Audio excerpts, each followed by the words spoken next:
दोस्तों कोरोना को लेकर यहाँ पर 10 बड़ी खबरें अपन जानेंगे। भारत में अभी कोरोना के आंकड़ों में भयंकर बढ़ोतरी हुई है। पिछले 24 घंटों के दौरान तकरीबन 1 लाख से भी ज्यादा नए संक्रमित मामले मिले और मरने वालों का आंकड़ा भी काफी ज्यादा बढ़ चुका। दुनिया भर में कोरोना की संख्या और आंकड़ा क्या चल रहा वो भी मैं आपको बताऊंगा। इसके अलावा वैक्सीन को लेकर भी अपडेट है। WHO की तरफ से एक भयंकर चेतावनी भी निकल कर आ रही है। कुछ अलर्ट करने वाली खबरें भी है। एक एक करके सभी अपडेट्स को जानेंगे इस वीडियो में। बिल्कुल बने रहेगा मेरे साथ और एकदम पूरा लास्ट तक देखते रहिएगा। सबसे पहले मैं आपको बताऊं कोरोना काल में एक धोखा कर देने वाली खबर जो मिली, हो सकता है कि आपको इसके बारे में पता चल गया और नहीं तो मैं आपको ये इसलिए बता रहा हूँ कि देखिए जरा कि किस तरह से कोरोना का फायदा उठाकर लोग बाग एक दूसरे के साथ धोखा कर रहे हैं। दरअसल कल ही आपको एक खबर देखने को मिली होगी कि एक पत्नी को झूठ बोलता है पति और कहता है कि मेरे को कोरोना हो गया और फिर मैं इस दुनिया को छोड़ रहा हूँ, मैं सुसाइड कर रहा हूँ वगैरह वगैरह ऐसा कुछ फोन करके कहता है और अचानक से फोन काट देता है और फिर वो ऐसी साजिश रचता है। ऐसा पूरा स्क्रिप्ट का खेल बनाता है दोस्तों कि मोटरसाइकिल को वो बीच रास्ते में छोड़ देता है, अपने बैग पर्स वगैरह को, जिससे कि ये पता चल सके कि हाँ ये व्यक्ति वाकई में अपने सामानों को छोड़ करके कहीं ना कहीं टपक गया हो। लेकिन अब हाल ही में इसका खुलासा हुआ तो पता चला दोस्तों कि वो इंदौर में अपनी गर्लफ्रेंड के साथ गुलछर्रे उड़ा रहा था।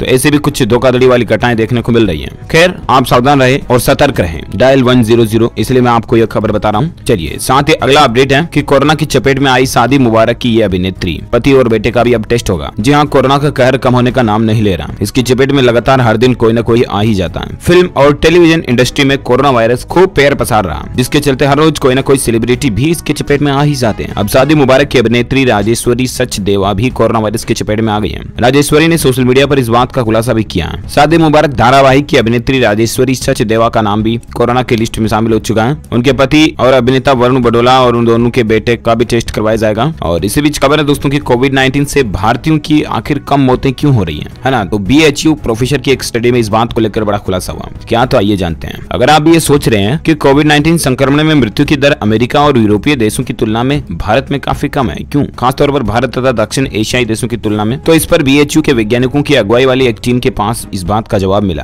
दरअसल BHU के प्रोफेसर ज्ञानेश्वर चौबे की अगुवाई में 6 संस्थानों के टॉप जेनेटिक एक्सपर्ट्स वाली टीम इस रिसर्च में शामिल रही और अलग अलग जनसंख्या के समूहों के अक्ष क्रोमोसोम के एंजियोटेंसिन कन्वर्टिंग एंजाइम 2 यानी कि ACE2 के जीन के पूरे DNA के डेटा का विश्लेषण किया गया। तो पता चला कि असल में हमारा जीन ही है जिसने हमें बचाया हुआ है और इस खतरनाक वायरस से जंग में हमारी मदद कर रहा। अंतर्राष्ट्रीय स्तर पर विख्यात पत्रिका PLOS 1 में भी इस टीम के विश्लेषण को पब्लिश किया गया, जो कि गुरुवार को रिलीज हुई। वैज्ञानिकों ने मॉलिक्यूलर जेनेटिक एक्सप्लेनेशन के जरिए समझाया कि ईरानी, यूरोपीय और यूरोपीय वंशावली वाले अमेरिका के लोगों में कोरोना वायरस मृत्यु दर अधिक है, वहीं भारत और पूर्वी एशिया में यह रिस्क कम है। तो इसके पीछे जो वजह है वो यही है दोस्तों की हमारे जो जीन्स हैं वही हमें बचा रहे हैं। अच्छी बात है, भारत के जीन्स काफी स्ट्रॉन्ग है, कांग्रेचुलेशन। चलिए अगली खबर है कि यूरोप में कोरोना के तेजी से बढ़ते मामलों पर WHO ने चेताया है। इंग्लैंड ने कुछ हिस्सों में प्रतिबंध भी लगा दिया है। दरअसल यूरोप में कोरोना महामारी से पीड़ितों की संख्या को लेकर WHO यानी कि वर्ल्ड हेल्थ ऑर्गेनाइजेशन ने हैरानी जताई है। साथ ही यूरोपीय सरकारों को चेताया कि वो किसी तरह की ढिलाई न बरतें। हालांकि इस बीच इंग्लैंड की सरकार ने देश के उत्तरी पूर्वी हिस्से में आंशिक प्रतिबंधों का ऐलान किया। WHO ने क्या कहा, तो विश्व स्वास्थ्य संगठन की यूरोपीय शाखा के प्रमुख हैंस क्लूज ने यूरोपीय सरकारों को क्वारंटीन पीरियड कम करने पर चेताया है। फ्रांस में सिर्फ 7 दिनों का क्वारंटीन पीरियड है तो ब्रिटेन और आयरलैंड में महज 10 दिनों का, जबकि WHO ने 14 दिनों का क्वारंटीन पीरियड तय कर रखा। लेकिन यूरोपीय देशों द्वारा अलग अलग गाइडलाइंस अपनाने से कोरोना के मामले बढ़ते ही जा रहे हैं। तो ये WHO का एक बार फिर से अलर्ट है। और इसी बीच दोस्तों भारत के अपन ताजा आंकड़ों की अगर बात करें ना तो पिछले 24 घंटों के दौरान ही कोरोना के करीब 1 लाख नए केस देखे गए और लगातार 16वां दिन ऐसा रहा जब 1000 से ज्यादा लोगों की भारत में मौत हुई कोरोना के चलते। अब तक कुल संक्रमितों की संख्या 52 लाख से भी ज्यादा पहुंच चुकी है। वहीं दुनिया के दूसरे सबसे ज्यादा गंभीर मरीज देशों की लिस्ट में भारत भी शामिल है। पिछले 24 घंटों में 96,792 पॉजिटिव केस मिले।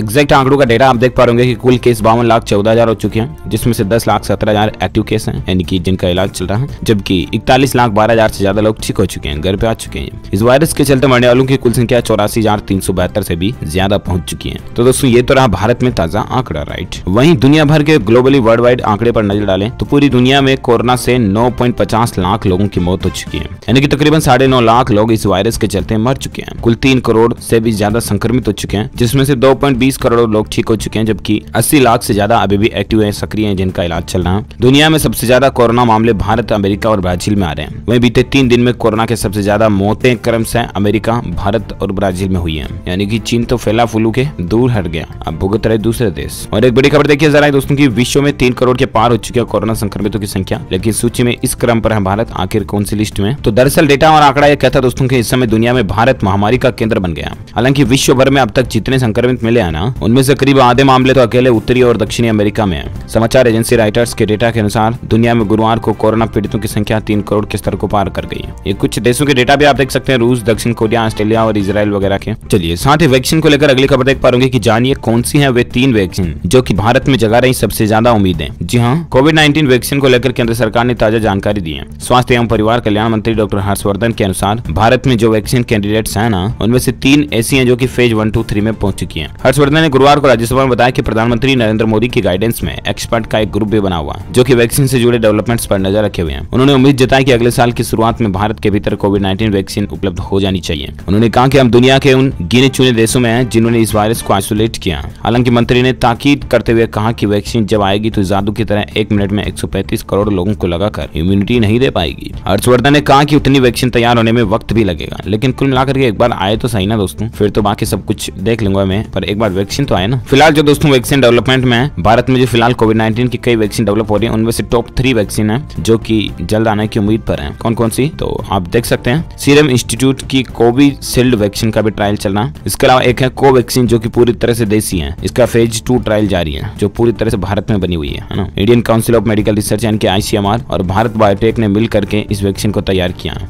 इसके अलावा दोस्तों एक चल रही है जाइकोव-डी करके वैक्सीन जिसका नाम है, इसका फेज 1 का ट्रायल अभी चल रहा है। जायडस कैडिला हेल्थ केयर की वैक्सीन जाइकोव-डी का इंसानों का फेज 1 क्लिनिकल ट्रायल चल रहा है। ड्रग्स जनरल ऑफ इंडिया यानी कि DGCI ने देश में बनी इस वैक्सीन के ह्यूमन ट्रायल की परमिशन जुलाई में डी आधारित जायडस कैडिला की वैक्सीन अहमदाबाद के वैक्सीन टेक्नोलॉजी सेंटर यानी कि गई है। कंपनी ने कहा था कि हमने क्लिनिकल ट्रायल में इम्यूनिटी टेस्ट में अच्छे नतीजे हासिल किए हैं और उम्मीद है कि बहुत ज्यादा में इनमें से कोई न कोई एक आध वैक्सीन तो जरूर देखने को मिलेगी जो कि भारत के ही द्वारा निर्मित होगी, है ना। देखते हैं और क्या अपडेट है मैं आपको बता दूंगा। फिलहाल वैक्सीन को लेकर एक और खबर देख पाएंगे दोस्तों की ट्रायल के अंतिम चरण में है कोरोना की ये 8 वैक्सीन। आखिर दुनिया भर में कौन कौन सी वैक्सीन है जो कि लास्ट ट्रायल पर चल रही है? तो दरअसल ऑक्सफोर्ड और एस्ट्राजेनेका की वैक्सीन है जो कि लास्ट ट्रायल पर चल रही है। फाइजर और बायोटेक की एक वैक्सीन है, उसका भी अंतिम चरण का ट्रायल चल रहा है। जुलाई में ही फाइजर और बायोएनटेक ने दोनों कंपनियों ने एक साझा बयान जारी करते हुए बताया कि अगर आखिरी चरण के परीक्षण सफल रहे तो अक्टूबर महीने के अंत तक वो सरकारी मंजूरी के लिए आवेदन दे देंगे। उम्मीद है हमें अक्टूबर एंड में भी वैक्सीन देखने को मिल सकती है। हाल ही में बायोएनटेक कंपनी के CEO और को-फाउंडर अगुर साइन ने भी एक निजी न्यूज चैनल को जो इंटरव्यू दिया उसमें भी यही बताया था। इसके अलावा कुछ और वैक्सीन है, कैंसिनो बायोलॉजिक्स और बीजिंग इंस्टीट्यूट ऑफ बायोटेक्नोलॉजी की वैक्सीन है, एड5 एंड कोवी। गमलेया रिसर्च इंस्टीट्यूट की वैक्सीन भी है, जॉनसन एंड जॉनसन की वैक्सीन भी है जिसका भी लास्ट ट्रायल चल रहा है। सिनोवैक की भी एक और वैक्सीन है, सिनोफार्म कंपनी की भी वैक्सीन है चीन की, और मॉडर्ना की वैक्सीन अमेरिका की दवा कंपनी है मॉडर्ना, उसकी वैक्सीन है mRNA 1273। इसका फिलहाल अंतिम चरण का ट्रायल चल रहा है। तो ये कुछ वैक्सीन की लिस्ट है दोस्तों जिनका लास्ट फेज का ट्रायल चल रहा है। देखते हैं सबसे पहले इनमें से कौन सी वैक्सीन मार्केट में रिलीज हो पाती है। फिलहाल बात करें अपन अगली खबर में, तो खबर देख पाएंगे कि केरल में बिना लक्षण वाले कोरोना संक्रमित कर्मचारियों को काम की इजाजत मिल चुकी है। राज्य सरकार के फैसले पर सवाल खड़े कर रहे हैं। दरअसल दोस्तों भारत समेत दुनिया भर में इस समय कोरोना वायरस महामारी का संकट तेजी से गहराता जा रहा है और देश में इन दिनों हर रोज तकरीबन 90,000 से भी ज्यादा नए मामले आ रहे हैं। वहीं करीब 1,000 या इससे ज्यादा लोगों की मौत हो रही है, राइट। इन सब के बीच केरल सरकार के कोरोना वायरस को लेकर जारी नए दिशा निर्देश में राज्य सरकार पर सवाल खड़े किए जा रहे हैं, जिसमें बिना लक्षण वाले कोरोना संक्रमित कर्मचारियों को ही काम की इजाजत दी गई है। दुनिया भर में हुए शोध से यह साबित हो चुका है कि बिना लक्षण वाले कोरोना संक्रमित मरीज संक्रमण फैला सकते हैं और इस समय केरल सरकार के अजीबोगरीब फैसले पर सवाल उठ रहे हैं। गौरतलब है कि केरल देश के उन राज्यों में शामिल है जहां कोरोना वायरस के शुरुआती मामले सामने आए थे। तो दोस्तों कुल मिलाकर के बात यूं है कि केरल सरकार का यह कहना कि जो लक्षण नहीं दिख रहे ना जिन लोगों में, वो काम कर सकते हैं। लेकिन आपको पता होगा कि हाल ही में वैज्ञानिकों की रिसर्च में भी पता चला था कि कोविड-19 के यानी कि कोरोना के बहुत सारे ऐसे मरीज हैं जो कि एसिम्प्टोमेटिक हैं, यानी कि जिनमें सिम्टम्स दिखते ही नहीं है। उन्हें ना तो जुकाम हो रहा है ना खांसी हो रही है, सब कुछ भी नहीं है, बट आल्सो दे आर कोविड-19 पॉजिटिव, यानी कि फिर भी वो कोविड-19 से संक्रमित हैं। तो ऐसे में केरल सरकार का ये फैसला तो थोड़ा असमंजस भरा लगता है ना, राइट। देखते हैं केरल गवर्नमेंट अपना फैसला बदलती है या कोर क्या अपडेट था। जो कोई भी खबर आएगी मैं आपको बता दूंगा। फिलहाल अगली खबर आप देख सकते हैं कि कोरोना के 20% संक्रमित बाकी के बचे लोगों तक पहुंचाते हैं वायरस। हाल एक स्टडी में ये बात का भी खुलासा हुआ कि कोरोना वायरस से संक्रमित 20% मरीजों ने बाकी के 80% फैला। हांगकांग में पहले 1038 कोरोना संक्रमितों को लेकर हुए अध्ययन में इस बात का खुलासा हुआ और इसमें कहा गया दोस्तों की जरूरी नहीं है कि संक्रमित होने वाला हर व्यक्ति दूसरों तक इसे पहुंच जाता है, जबकि कोविड की चपेट में आने वाले कुछ लोग ही इस वायरस से कई लोगों को संक्रमित कर सकते हैं। यानी कि हर संक्रमित व्यक्ति दूसरों का संक्रमण नहीं फैला रहा, बल्कि कुछ केवल 20% संक्रमित व्यक्ति ही 80% लोगों में संक्रमण फैला रहे हैं जो लापरवाह वगैरह होते हैं। तो प्लीज मेरी आपसे रिक्वेस्ट है कि अगर आप में भी घर परिवार में दोस्तों मित्रों में ऐसा कोई सदस्य जिनमें ऐसे सिम्टम्स नजर आते हैं तो आप डरे नहीं, संकोच ना करें, जरूर अपने नजदीकी डॉक्टर को चेकअप करवाएं और अगर पॉजिटिव पाया जाता है तो आप अपने आत्म संयम आत्म सम्मान के साथ में सेल्फ क्वारंटीन रहें, दूसरों के टच में ना रहें, दूसरों की जिंदगी में दखलंदाजी ना करें, इससे कि उनको कोरोना ना हो और बाकी आप अपनी लाइफ में मस्त रहें। यही अभी तक फिलहाल एक बचाव का तरीका है, फॉलो करेंगे। उम्मीद है आप आप जरूर। फिलहाल अगली खबर है दोस्तों की कोरोना में हवाई सफर को लेकर देखिए, कोविड के सभी प्रोटोकॉल लागू करने वाला दुनिया का पहला एयरपोर्ट बन चुका है इटली का फ्यूमिसिएनो एयरपोर्ट। यानी ये जो एयरपोर्ट है ना, दुनिया का ऐसा एयरपोर्ट है जो कोविड-19 के सभी प्रोटोकॉल को फॉलो कर रहा है। सबसे पहली बात हो, यानी कि आपकी हवाई यात्रा यहाँ सबसे ज्यादा सुरक्षित है। 40 लोगों की मेहनत ने महज इसको 5 स्टार रेटिंग दे रही है। एयरपोर्ट पर यात्रियों के आने जाने का रूट बदल जाता है, उनके छूने वाली हर जगहों को सैनिटाइज किया जाता है। 40 लोगों की बायो सेफ्टी टीम यात्रियों के बीच सोशल डिस्टेंसिंग से लेकर उन्हें मास्क पहनने तक भी नजर रखती है। जी हाँ, रोम का फ्यूमिसिएनो एयरपोर्ट कोविड-19 से जुड़े हर प्रोटोकॉल को सख्ती से लागू करने वाला दुनिया का पहला एयरपोर्ट बन गया। इसे ट्रांसपोर्ट रेटिंग एजेंसी स्काईट्रैक्स ने 5 स्टार रेटिंग भी दी है। इसकी तारीफ भी होनी चाहिए क्योंकि यह यूरोप के व्यस्ततम एयरपोर्ट में से एक ही 4.35 करोड़ अमेरिकी और दूसरे यात्री भी पहुंचे थे। तो ये देखिए जरा कुल मिलाकर के करत अभ्यास थे जड़मित सुजान रसरी अवध चाहते सिल पर पड़त निशान। आपको पता होगा, तो मेहनत की तो सब कुछ अच्छा हुआ कुल मिलाकर के। और इसी बीच दोस्तों अगली खबर है, राजस्थान राज्य को लेकर अपडेट है कि कोरोना पॉजिटिव प्रत्याशी के लिए नए दिशा निर्देश जारी हो चुके हैं। पर्चा भरने से पहले आपको कुछ बातें जरूर जाननी चाहिए। राजस्थान में ग्राम पंचायत के पहले चरण के लिए लोक सूचना जारी हो चुकी है और अब 19 सितंबर से नामांकन दाखिल करने की प्रक्रिया शुरू हो जाएगी। लेकिन इसी बीच राज्य निर्वाचन आयोग ने पंच सरपंच का चुनाव लड़ने वाले कोविड-19 से संक्रमित उम्मीदवारों के लिए नए दिशा निर्देश जारी किए हैं। इसके अनुसार कोविड-19 से पॉजिटिव रिपोर्ट वाले प्रत्याशियों को नामांकन दाखिल करने से पहले एक दिन पहले एक तो प्रार्थना पत्र देना होगा। ये प्रार्थना पत्र जिला निर्वाचन अधिकारी को देना होगा। इसके बाद ही पंच सरपंच इसके इच्छुक उम्मीदवार अपना नामांकन दाखिल कर सकेंगे। ठीक है ना। जिला निर्वाचन अधिकारी चिकित्सा अधिकारी की रिपोर्ट के आधार पर नामांकन पत्र दाखिल करने की अनुमति देंगे और रिटर्निंग अधिकारी अलग कमरे में नामांकन पत्र को स्वीकार करेगा। इस प्रक्रिया में जो भी खर्चा आएगा वह प्रत्याशी को वहन करना पड़ेगा। खर्च का आकलन चिकित्सा अधिकारी करेगा। तो ये कुछ रूल्स और प्रोटोकॉल को फॉलो करना पड़ेगा अगर राजस्थान राज्य में आप जबरदस्ती चुनाव में खड़ा होने का टांग अड़ाते हैं। तो खैर चलिए बात करें अपन अगली खबर में, जहां आप अपडेट देख पाएंगे कि दोस्तों कोरोना से दुनिया में अपडेट देखिए, पाकिस्तान में 32 स्कूल संक्रमण के खतरे की वजह से बंद हो चुके हैं। ये 2 दिन पहले खोले गए थे, ठीक है ना। लेकिन दुनिया में अब तक 3.3 करोड़ संक्रमित हो चुके हैं और पाकिस्तान ने हाल ही में 1-2 दिन पहले स्कूलों को खोलने का जो ढोंग और नाटक रचा था, उसके बाद संक्रमण बढ़ गया और फिर से बंद करना पड़े। जरा देखिए आप। और इसी बीच